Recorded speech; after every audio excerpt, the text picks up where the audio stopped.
Magandang hapon sa lahat at bibigay naman ko ng kalaman, gayuma, para sa mga nangangailangan at naniniwala ng ganitong espiritual o orasyon. Kung mayroon man kayong nagustuhan na hindi nyo makuha at isa itong pamaraan paano nyo makukuha yung iniibig. Kung maging effective sa iyo ito, yung gayumang orasyon na binahagi ko, is mabuti. Manap ka lang ng ibang video sa aking naka-upload. Ito po ay magagamit din sa mga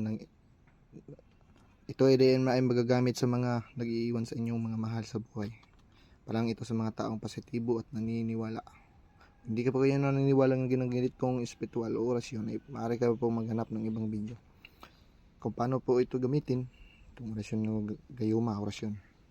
Bigkasin lang naman ito ng 3 pieces. Ertinit amin, ertinit amin, ertimit amin, amin, ertunit amin, ertunit amin, ertunit amin, ertinanot amin, ertinanot amin, ertinanot amin. Tapos yung pangalan ng